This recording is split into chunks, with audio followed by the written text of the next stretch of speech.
I never thought that coming home from the hospital would end with me staring at a mailbox that no longer had my name on it. The cab slowed to a stop in front of 1143 Willow Bend Drive, the house I'd called mine for 27 years. I paid the driver $32.50, not including the tip, and eased my sore body onto the curb. My knees wobbled slightly. I was still stitched and tender from the abdominal surgery, and that cab ride had felt longer than my entire stay in Grady Memorial. But the pain wasn't what made me stumble. It was the mailbox. A fresh brass plate had been drilled over mine, crooked and gleaming like a smirk. It read, "The Marks Family," and just below it, taped with clear contact paper to the storm door, was a laminated sheet of legal paper. I moved closer. My reading glasses trembled in my hand. Property deed transfer. Fulton County Recorder, date of filing, September 19th, 2025. New owners. Mr. and Mrs. Ronald Marks. The air left my lungs like I'd been punched. I knocked on the door. It opened faster than I expected. My son stood there. Brian, my only child, my baby. He looked freshly showered, confident, not surprised at all. "It's no longer yours. Don't come in," he said, just like that. I blinked, waiting for something. An explanation, a cruel joke, anything. But he just turned and walked back inside, pulling the door shut with a soft click behind him. That quiet click crushed something in me. I stood frozen. Not from the October breeze cutting across the yard, not from my bruised pride, but from a new kind of stillness, like I'd slipped beneath the surface of a lake and everything above kept moving without me. The cab driver, a young man with Senegalese music playing low on his stereo, leaned halfway out his window. "Ma'am, you good?" I nodded too quickly. He stayed there a moment longer than necessary, watching. A witness. The only one. I turned back toward the house. The front steps I once swept every Saturday now felt foreign. The chimes in the window tinkled against the door he had just slammed in my face. That was my chime. This was my house. Was. I sat down slow on the edge of the flower bed wall. Legs weak from more than surgery. I was trying not to cry, but the cold concrete pressed through my skirt, grounding me in this surreal new world. I pressed record on my phone and held it close to my chest, letting my voice steady before I spoke. "This is Gloria Daniels. I'm 66 years old. I've been the legal homeowner of 1143 Willow Bend Drive since March 15th, 1998, paid off in full June 2017. I've just returned home from a 26-day hospital stay. My son Brian Daniels is inside this house. He told me, quote, 'It's no longer yours, don't come in.'" I paused. The wind lifted my headscarf just slightly. "He has taped a laminated property deed to my door, naming Ronald and Patricia Marks as owners. I did not authorize a sale. I did not sign over anything.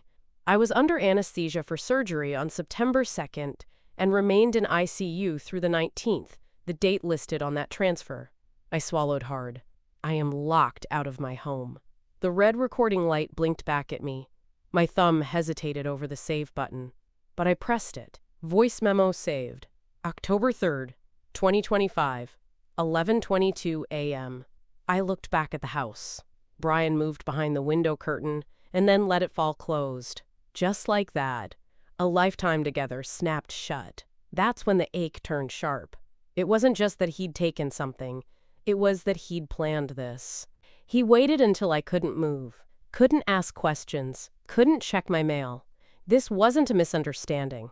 This was a maneuver. My name, Gloria, means glory. Mama chose it, hoping it would carry me through. I'd survived 1,000 things quieter than this, and a few worse, but never something so deliberate. I pulled my sweater tighter and stared down the street, watching cars roll past like it was just any other morning. I imagined what the neighbors must think if they noticed the new mailbox, the missing rocking chair, the sound of unfamiliar voices laughing on the back patio. I couldn't walk away yet, not until I knew what happened, not until I had everything written down, lined up, documented. I would not be erased. Not quietly. My back ached against the cement ledge, but I didn't move. Instead, I stared at the chipped edge of the driveway and let my mind drift somewhere safer, back to the life I knew before all this. Back to normal. Sundays started slow, always with gospel humming low from the kitchen radio, while I brewed Louisiana tea and pruned my rose bushes and slippers. I had 12 bushes, all named Opal, Miss Ruby, Eleanor, Sweet Thing, just old lady foolishness, but they gave me something to care for, something that bloomed when I treated it right. On Thursdays, I walked 2 blocks over to Greater Ebenezer Baptist for choir. I can still feel the worn grooves in the sanctuary pew beneath my palms. Sister June always brought lemon drops. We'd warm up our voices together, hers high and trembling, mine still round and low like caramel when I was in good health. The week before my surgery, I baked cornbread muffins for the women's ministry potluck, wrapped them warm in a kitchen towel, rode the bus with a big Tupperware on my lap like a child. That's what I carried into that building. Not just food, but proof that I belonged, that I was part of something. I still had the church flyer folded in my wallet. When I was admitted to Grady Memorial, they said I'd need at least 2 weeks to recover. Complications turned it into nearly 4. I paid my final water bill on September 9th, $78.23. I remember because I double-checked from the hospital bed with Nurse Carla's help. That account was in my name. So was the electricity, the internet, trash pickup, HOA dues. So how could I be nothing now? I reached into my purse and pulled out a photo I always kept tucked in the side pocket. It was me and Brian in front of this house, 1998. He was 10. The day we moved in, we were both holding keys. He was grinning like he'd just won a prize. I had a scarf on and a paint-stained t-shirt, sweaty from laying down contact paper in every cabinet. I'd built a home here, rooted every inch of myself into this place. Grew memories like vines up every wall. And now my own child had cut them down, while I was lying in a hospital bed. I folded the photo back into my bag and looked up at the house one more time. They'd stripped the paint off my porch railing. The color was different now. Cooler, bluer. Unfamiliar, but I wasn't gone yet. I don't keep many regrets. But one of them lives in ink on a document filed at Regions Bank in June of 2021. I co-signed a business loan for Brian that summer. $45,000. HVAC startup. Daniel's Comfort Systems, he called it. Said he had 2 clients lined up and a buddy from trade school ready to go in with him. We sat across from Ms. Calhoun, tall woman, wore smart glasses and red lipstick, always smelled like ginger and clean linen. She walked us through the terms. SBA-backed loan. Joint liability. 30-year amortization, but he could refinance early. Brian gripped my hand under the desk and whispered, "We'll always take care of you, Mama." I remember the way he said it, like a vow, like family meant something. I was proud that day. Even printed the little logo he designed on our home printer and stuck it on the fridge. He looked so hopeful in that office, chest puffed out, pen in hand, ready to step into manhood. I used my good credit, put my name next to his. The risk was real, but he was my son. What else was I supposed to do? Then came 2024. Quiet at first. A few missed payments, but he said the invoices were delayed. Then the voicemail from the bank. And then another. By February, I got a collections letter addressed to me directly. Defaulted. Ms. Calhoun called. "Gloria," she said softly, "you might want to come in. There are options we can discuss." I never forgot the look on her face when I showed up alone. The sadness in her eyes wasn't pity. It was disappointment. Brian had stopped returning her calls too. I paid off $6,500 in back interest to keep my name from being ruined. Spent 3 months dipping into savings, rearranging bills, even pausing my dental work. I told no one at church, told no one at all. Just held that shame like a hot coal in my chest. When I asked Brian about it that spring, he said, "Mama, it's just a business dip. Why are you acting like I committed murder?" He laughed, and I pushed it down. Told myself it was stress, that he'd come around. But now, sitting outside a house that still smelled like the wood polish I used to buy, I knew better. That loan was the first shift, the crack in the dam. He was already practicing taking from me. I just didn't see the flood coming. I didn't sleep much that night. The motel was called Southern Pines Inn, over on Cascade Road. $38 a night if you paid cash, which I did.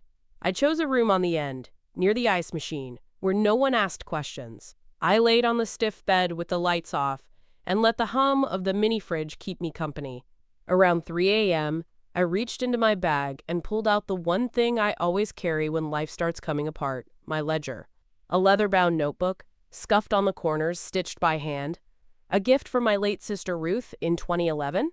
Inside, I'd written everything worth remembering. Not just birthdays and grocery lists, but acts of care. I flipped to a fresh page and titled it, Support Given to Brian, 2010 to Present. Line by line, I began to write. June 2010. Covered 3 months' rent after he lost his airport maintenance job, $1,800. October 2012. Paid for car transmission repair, $1,300. April 2015. Down payment for his townhouse with Shauna before the divorce, $7,000. Christmas 2016. Covered utilities for 4 months, $721.45. Groceries, birthday cash, emergency hotel nights, quiet bailouts he barely thanked me for. I added up the Zelle receipts, ATM withdrawals, check stubs, and paper slips tucked in my purse. The total came out to $62,380.11. I underlined it twice. I sat back and looked at the number like it was someone else's foolishness, but it was mine. I'd spent over $62,000 propping up a man who now locked me out of my own house. He once told me during a Sunday dinner in 2022 when I asked about an unpaid bill, "Stop keeping score, Mama." I didn't answer then, but I remember thinking, keeping score is how I survive. That ledger wasn't revenge, it was record, proof that I hadn't imagined the years I spent giving. And now? Now I needed to do something with it. Not just remember, reclaim. The first red flag waved quiet. No horns, no sirens, just a missing envelope. It was late August, third week in, when I noticed the change. Nurse Carla had rolled my tray over after my second surgery. She set down a plastic hospital cup of orange juice and said, "You get your mail handled, Ms. Daniels?" I frowned. "What mail?" "Oh," she said, a little flustered. "Your son mentioned he was redirecting it. Said you wouldn't be home for a while. Figured it was routine." That didn't sit right. Brian hadn't said a word about touching my mail. Not to me. Not to my neighbor Tasha, who normally kept an eye on the porch. He hadn't asked for a forwarding form. But something in Carla's voice told me it was already done. As soon as she left, I buzzed the nurse's station and asked for the shared tablet. It took 3 attempts to log in. My fingers were still swollen from IV fluids, but I found the USPS website and checked my address. Change of address confirmed. Effective August 21st, 2025. Mail now going to 711 Juniper Terrace. That was Ronald and Patricia Marks' address. His in-laws. Her parents. I sat in that adjustable hospital bed with wires still in my arms and stared at the screen. A tightness curled around my throat, slow and steady like someone pulling a drawstring bag. The confirmation didn't list a requester name. And under signatured, it just said electronically submitted. Not me, not my writing, not my authorization. Brian had filed a redirection of my personal mail to his wife's parents while I was still full of anesthesia and ice chips. He didn't even have the decency to warn me. At the time, I told myself maybe it was an honest mistake. Maybe he thought it was helpful, easier, convenient. But in my gut, I knew. This wasn't help. This was erasure. And I let it pass. I told myself I'd deal with it once I was home. But home was already gone. Motel Wi-Fi barely holding, phone at 12%, and me sitting in the lobby's sticky armchair with a paper cup of vending machine coffee. I tried to log into my Bank of the South app, just to see what I had left. I hadn't checked since before surgery. The screen flickered, then froze. Account access temporarily disabled. Please contact support. I blinked at it. Tried again. Same message. I clicked forgot password, followed the steps and got an error. Security settings recently updated. Contact administrator. Administrator? I was the administrator. My stomach turned over. I called the 1-800 number listed on the app, pressing 0 until I got a human voice. A man named Gregory answered. Young, southern, probably reading from a script. "Ma'am, it looks like your account access was changed on September 4th.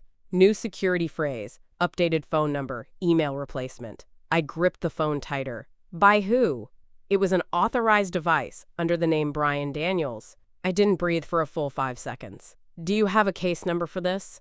"Yes, ma'am. It's 4441209. I'm flagging it now for review, but you'll need to come in person with ID. I thanked him quietly. My voice shook, but my spine didn't. When I hung up, I saw I had a new message. From Brian. Hey, I had to change the password while you were under sedation. You weren't in any state to manage money. Everything's handled, no worries. No worries. No worries. My checking account, the same one I used to pay that final water bill, the one tied to my monthly retirement deposit, was now under his control. I pulled out my little envelope where I'd scribbled my balances. As of September 1st, I had $1,876 in checking. Not a fortune, but enough for comfort. It had paid for this motel, the taxis, the Walgreens meds. I didn't know how much was left. I didn't even know if it still existed. He'd taken my name off my own life, and I'd let it happen while doped up on Dilaudid in a gown that tied in the back. That night, I didn't sleep at all. I stared at the water-stained ceiling and repeated the case number under my breath like a prayer. 4441209. My dignity in 4 digits. The next morning, I walked to the Fulton County Clerk's office. No cab this time. I needed the air. Needed to feel the sidewalk under my feet again. The heat rose off the concrete like a threat, and my shoes rubbed the blisters raw. But I walked. I went straight to the property records kiosk. I typed in my full name, Gloria May Daniels, then my parcel number. I still remembered it by heart. Then I saw it. Quitclaim deed filed, September 19th, 2025, from Gloria M. Daniels to Ronald and Patricia Marks. I gripped the counter, jaw locked. The signature at the bottom, my name, was in a handwriting I didn't recognize. Slanted, neat, nothing like mine. I'd signed 100 forms in that building before. That wasn't mine. And I sure as hell didn't sign anything from an ICU bed. Filed during the exact window I'd been unable to speak for myself. I requested a PDF download, paid the $8.75 fee, and forwarded it to my email. I stared at the document for a long time, its blank, clinical tone. The phrase for value received chilled me. What value? What did I receive, except a locked front door? I marched to the help desk, hands trembling. A woman named Tanya, maybe late 30s, took one look at the paper and raised her eyebrows. You said you didn't sign this? No, ma'am. She tilted the page under the light. Not notarized in-house. And this notary seal? It's private, not registered to the county. Is that a problem? She didn't answer right away. Instead, she pulled up a second screen. This looks off, she finally said. If you didn't authorize this, and you were hospitalized, that's a big issue. Big. I asked for a printout and thanked her. When I stepped back out into the sun, I didn't feel dizzy. I felt cold. Not scared, not even angry. Cold like iron, like resolve. Because I finally saw it for what it was. This wasn't just my son making a mistake. This was a coordinated, quiet theft, and they thought I'd be too weak to stop it. October 6th, 9:45 a.m. The payphone outside the CVS on Campbellton Road still worked. Cost me 50 cents. The receiver smelled like damp pennies and Lysol. I dialed Brian's number with a practiced calm I didn't feel. He picked up after 2 rings. Hello? It's me, I said, voice level. I saw the deed. Fulton County has the file. You filed a quitclaim while I was in the ICU. There was a pause. Then the performance began. Mama, he said, voice low like he was in church. Don't embarrass yourself. It's done. That was all. Just, it's done. No apology, no denial, not even fake confusion. Just finality, like I was interrupting his breakfast. You had no right, I said. My voice stayed even. You know I didn't sign anything. I was sedated. He exhaled, heavy and tired. Look, we refinanced it already. Ronald took care of it. There's nothing to fight about. It's legal.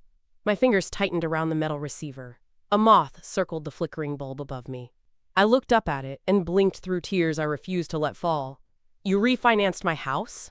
I asked. His house now, Brian corrected, too quickly. Let's just not make this ugly, okay? You're not thinking clearly. I said nothing. You always told me to look out for my future. That's what I'm doing. And you're not well. That's why we had to step in. I hung up before I said something I couldn't unsay. The phone clattered back into the cradle. He'd rehearsed it. Every word. Don't embarrass yourself. It's done. You're not well. He was laying the groundwork, turning the story from theft to concern. Gaslight by telephone. I turned and walked slowly back to the motel, every step heavier than the last. My hands shook when I opened the door. But once I sat down, I realized something. He thought I'd crawl away. He thought that was the end of it. But it wasn't. I had breath in my body, a file full of lies, and 27 years of legal ownership backing me. I wasn't done. Not even close. October 6th, 4 p.m., Greater Ebenezer Baptist Church. Sunlight spilled through the stained glass in Pastor Holloway's office, casting streaks of purple and blue across the worn carpet. I sat across from him, the forged deed shaking slightly in my lap. He folded his hands and leaned forward. "Tell me everything," he said. And I did. I laid it out, piece by piece. The mailbox, the laminated deed, the voice memo, the redirected mail, the bank lockout, the forged signature filed while I was under morphine. I pulled out the USPS change of address form I'd printed and the copy of the fake quitclaim. I even slid over a Ziploc bag containing the motel receipt and my medical discharge papers. I'd brought it all. I came ready. Pastor Holloway didn't interrupt once. When I finished, he nodded, took a deep breath, and said, "Do I have your permission to record this conversation, Sister Gloria?" "Yes," I said. "Record it all." He clicked a button on his phone and started again, formally. "This is Pastor Ronald Holloway, Greater Ebenezer Baptist Church, speaking with Sister Gloria Daniels on October 6, 2025. Consent given. The matter at hand involves potential elder financial exploitation and property fraud."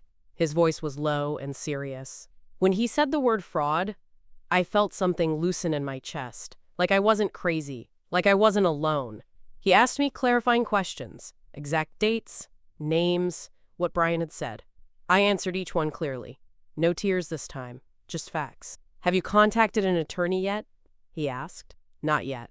I'll refer you to someone. Keisha Duval. She works with victims of financial abuse. You won't have to explain much. She's seen this before." I nodded, holding back emotion. It wasn't the offer that undid me. It was the tone in his voice. Steady, respectful, like I still mattered. Outside, the church bells rang for evening prayer. People were gathering in the sanctuary. Somewhere, someone was warming up a tambourine. I used to be part of that rhythm. Not just on Sundays, but in life. They'd tried to pull me out of the current. But I wasn't drifting. I was swimming back. As I stood to leave, Pastor Holloway placed a hand on my shoulder. "We serve a God of receipts," he said softly. And I believed him.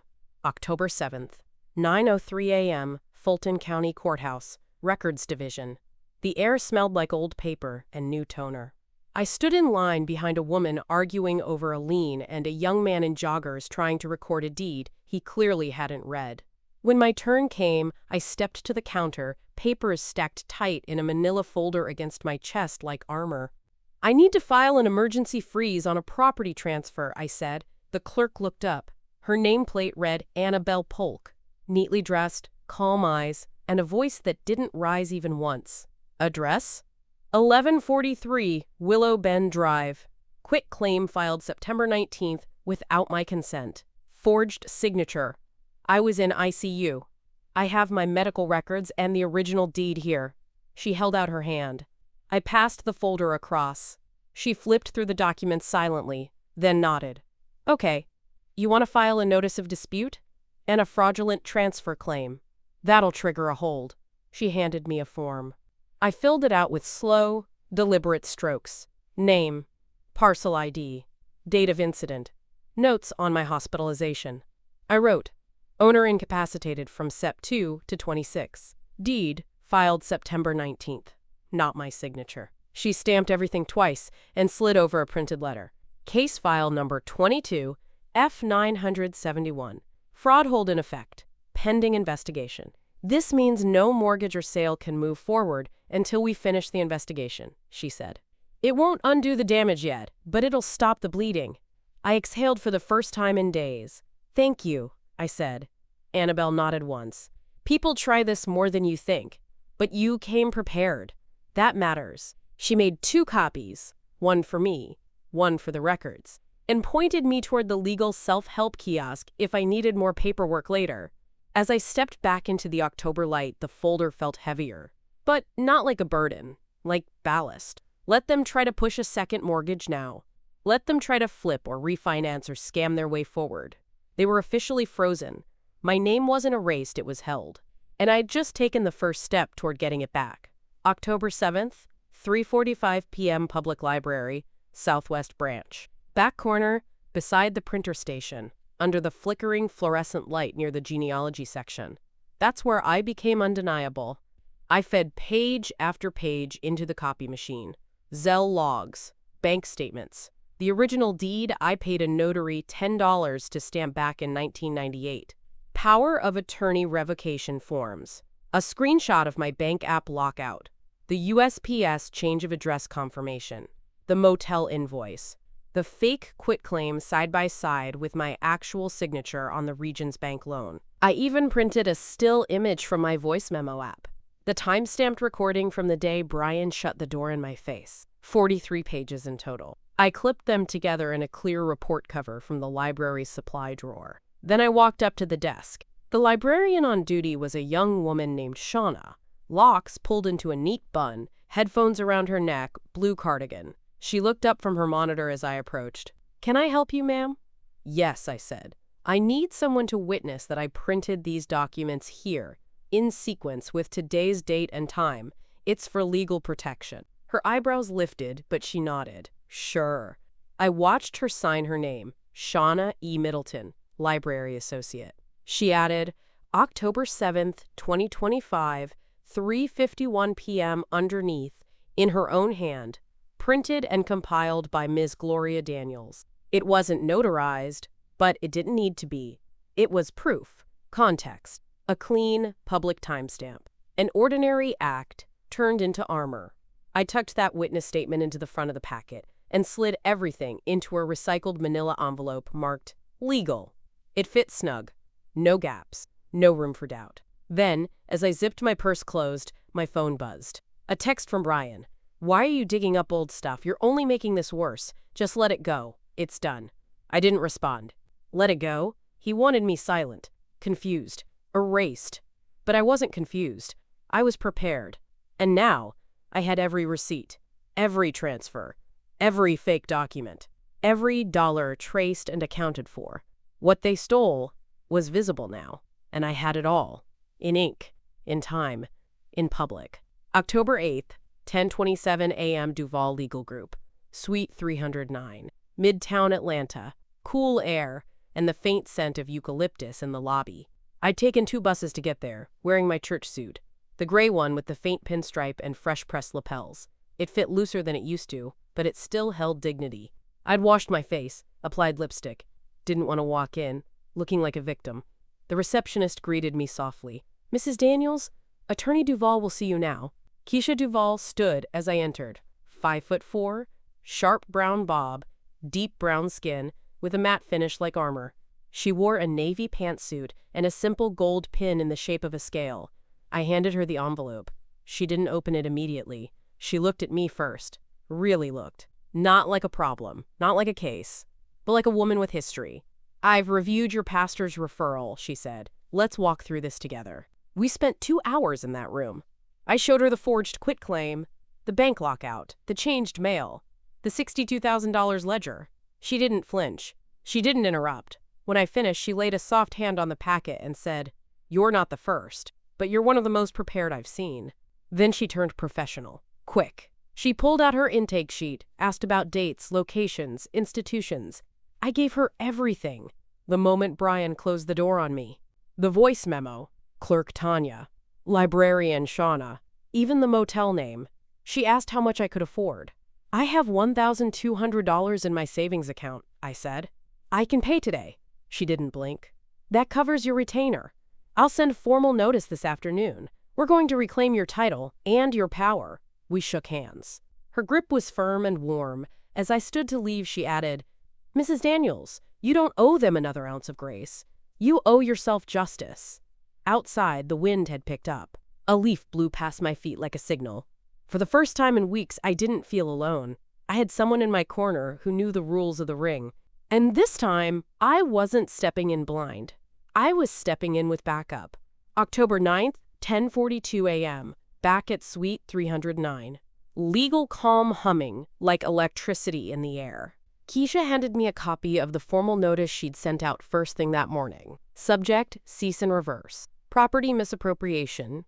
1143 Willow Bend Drive to Ronald and Patricia Marks. Brian Daniels from Duval Legal Group. Attorney Keisha Duval. Date, October 9th, 2025. This letter serves as formal notice of pending civil action regarding the fraudulent conveyance of property from Ms. Gloria M. Daniel.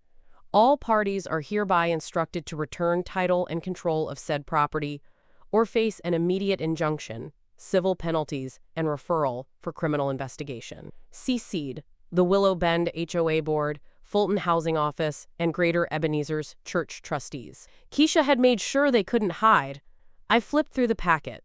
Her tone was elegant, but edged like a knife. Every date lined up, every document cited. That same afternoon, she received a reply. Ronald Marks himself responded. Not through a lawyer, through a smug, typed letter sent to her office. We categorically reject the accusations. However, in the spirit of family, we are willing to lease the house back to Ms. Daniels at a monthly rate of $1,150, provided she agrees to relinquish any retroactive claims. I didn't even get to read it before Keisha pushed it across the desk with a flat hand. This is what condescension looks like in ink, she said. They didn't deny the transfer. They didn't offer to make it right. They offered to lease me back my own home. Like a favor. I felt my mouth go dry, but I didn't cry. Keisha looked at me. You want to respond? No, I said, steady. I want to prepare. She nodded. Next step is public. Town hall format. We'll file a community injunction if we have to. I opened my purse and pulled out my own quiet response. A copy of the 1998 deed in my name, notarized, signed in blue ink, with the stamp from the day I paid it off. I laid it next to their leaseback offer. I don't rent what I already own, I said. Keisha smiled without smiling. Then let's make that clear. Outside, I called Marlene Bass, our HOA president since 2013, explained what was coming. She agreed to help organize a town hall. People need to hear it from you, she said. And they would. I wasn't just reclaiming paper. I was reclaiming my place, my porch, my name on the mailbox. And this time, they'd have to hear me in public. October 10th, 8:12 p.m., Ebenezer Baptist Church parking lot. Choir practice had just ended. The night air was thick with sweat and hallelujahs. My alto folder still tucked under my arm, I was walking toward my car when I heard footsteps pounding behind me. Why are you doing this to us? Brian's voice. Sharp. Public. Too loud. He stopped 3 feet from me, breathing hard, his cheeks flushed like a boy caught in a lie. I didn't answer. You really gone drag us through court? He said. Over what? You want strangers to know our business? You want to embarrass me? Your own son? Choir member Gloria Wynn was standing by her trunk, keys in hand. She didn't move, just froze there, watching. Brian gestured wildly. You could have just come to us, but you had to get lawyers and pastors and housing boards involved like we're criminals. I tilted my head. You filed a forged deed, Brian, while I was sedated. Is that not criminal? His jaw clenched. It wasn't like that. Ronald handled the paperwork. You always told me I needed to think about my future. That's all I was doing. You mean your future without me in it? I said. He laughed, bitter. You don't get it. You're alone. Nobody's gonna believe some old woman over her own son. That's when Sister Wynn lifted her phone. She didn't say a word, just held it up. Red recording light blinking in the dark. Brian turned slowly, his breath catching. You recording this? She nodded. Sure am. For the church records. For the truth. His voice dropped. This ain't right. No, I said. It's finally starting to be. He stormed off into the night, kicking a loose rock with his heel. Didn't even look back. I exhaled slowly. Sister Wynn walked over, placed her phone gently in my hand. Upload it to the church site tonight. Password protected. I'll send you the link. Time-stamped. 8:12 p.m. I nodded, voice caught somewhere between fury and gratitude. The sound of his yelling wouldn't erase what he'd done, but it would prove he knew, and that changes everything. October 12th, 6 p.m., Willow Bend Community Center. Rows of folding chairs, a flickering projector. Keisha on one side, calm in a charcoal blazer. Marlene Bass at the front, calling the meeting to order. With the gavel we only ever used for HOA elections and water rate arguments. I walked in, slow, steady, clutching the accordion folder against my ribs like it was gospel. Pastor Holloway was there, Sister Wynne, even Tanya, the clerk, sitting near the back in her lunch hour khakis. I had my witnesses. Brian arrived late. Suit on, collar open, no tie. He scanned the room like he expected applause. Behind him trailed Ronald Marks, grinning like a man entering a business meeting, not a reckoning. Keisha stepped up to the podium. Thank you for attending this special session regarding 1143 Willow Bend Drive.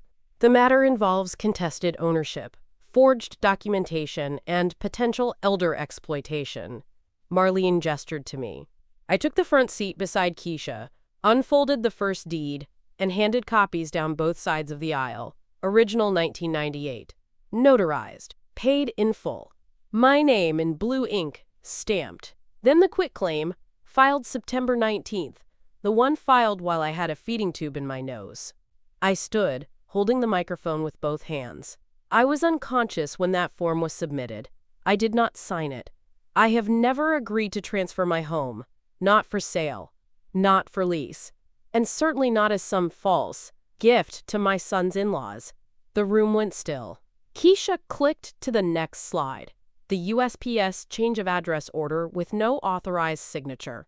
Then a side-by-side comparison of my actual handwriting versus the forged signature. On the screen, even the slant of the letters told the truth. Slide 3. The bank lockout. Case number 444-1209. Slide 4. The video. Sister Wynne's recording. Audio first. You want to embarrass me? Your own son? You filed a forged deed, Brian. While I was sedated. It wasn't like that. Ronald handled the paperwork. The volume wasn't loud, but every syllable landed. Brian shifted in his seat. Ronald's face twisted slightly. Marlene raised her hand. We'll allow Attorney Duval to continue with the full breakdown. But let the record show, we are entering this into HOA file logs as formal dispute documentation. I sat down slowly, breath shaky, but spine tall. For the first time, I wasn't just surviving this in motel rooms and print stations. I was standing in the open. And now, they couldn't pretend not to see. 6:45 p.m., same room. Projector humming. The room still full. Keisha stepped forward and cleared her throat. This is the full fraud timeline, she began. Slide 1. August 21st. USPS address change filed without Gloria's consent. Slide 2. September 4th. Bank login changed. Gloria locked out during her ICU recovery. Slide 3. September 19th. Quitclaim deed filed with forged signature. Slide 4. October 3rd. Gloria returns from hospital, locked out of her home. Each step documented. Each timestamp matched against discharge papers, call logs, screen captures. A web of quiet betrayal, plotted and timed. Not an accident. Not a misunderstanding. A plan. Brian squirmed. Ronald leaned back in his chair like he wanted to melt into it. No interruptions now. Keisha looked up from her notes. My client, she said, has 27 years of documentation showing legal ownership. She paid off this home in 2017. This so-called transfer occurred without notary oversight and contradicts her medical status at the time. Then came the final page, Declaration of Lawful Ownership. Signed by Keisha Duval, witnessed by HOA President Marlene Bass. Attached were letters from 3 neighbors stating they'd seen Gloria living at the property for over 2 decades and had never witnessed any formal move-out. Marlene stood. As of this evening, the Willow Bend HOA recognizes Gloria M. Daniels as the sole lawful owner of 1143 Willow Bend Drive. Any filings to the contrary are under review for fraud, and pending action will be supported by the board. A pause filled the room, thick, sacred, final. Then Tanya, the records clerk, raised her hand from the back. I'd like to submit a formal note for the record. The filing on September 19th was inconsistent with county seal protocols. I'm submitting that to our internal audit team. Pastor Holloway said softly from the front row. Amen? Ronald stood abruptly, nearly knocking over his chair. This is garbage. What kind of kangaroo court is this? That house was given to us. By whom? Keisha asked, tilting her head. He didn't answer. Brian, for the first time, looked smaller than I remembered, like a man who finally saw the edge of his own cliff. I didn't gloat. I didn't flinch. I just sat there, hands folded in my lap, while the truth stood tall beside me, fully dressed in dates and ink. This was what justice looked like, calm, documented, and witnessed. October 13th, 9 a.m., 11:43, Willow Bend Drive. The porch was still damp from the night rain. I stood with Deputy Hall on one side and Jerome, the locksmith, on the other. I wore my Sunday coat, not for style, but for armor. My purse was slung over my shoulder, and tucked inside was the eviction order, folded and pristine. Deputy Hall knocked hard, 3 times. Brian opened the door, bleary-eyed, holding a mug. Ronald stood behind him, pacing. Patricia wasn't visible. Brian Daniels, the deputy said. By order of the Fulton County Magistrate and supported by verified HOA documentation and fraud complaint case 22 F971, you and any unauthorized occupants must vacate the premises immediately. Brian blinked. You serious? Deputy Hall stepped forward. It's been validated, son. You got until noon to clear your things. Ms. Daniels is reclaiming her home today. Ronald started to argue, but Hall cut him off. If you contest this, you'll do it in court, not here. Right now, this is enforcement. And we'll be here until the locks are changed. Jerome, young, quick, got to work. By 9:42 a.m., every exterior lock was removed. By 10:10, the front door clicked shut with a brand new smart system, code programmed under my thumbprint. Invoice, $223. Paid in full. Brian walked out with a laundry basket of shoes and unopened mail. No apology, not even a glance. Ronald muttered something about lawyers and, quote, family betrayal, but I let the wind carry it off the porch.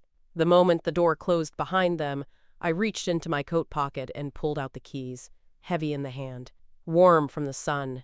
I slid them onto my ring, the same one that held the key to this house when I bought it, single and scared, in 1998.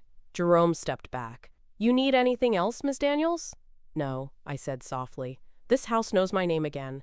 Inside, everything felt off. The furniture rearranged, my photos boxed away, my chimes gone. But the bones were still mine. The floor creaked the same in the hallway. My bedroom still smelled faintly of lilac and lemon oil. I walked through the rooms like I was reclaiming a country. No rage, no tears, just breath, and presence, and power. I changed every password that day, called the HOA, updated the city utility office, notified the post office, new locks, new pins, new locks on my spirit. I am not a woman you can steal from quietly. They thought I'd vanish, but I walked right back in.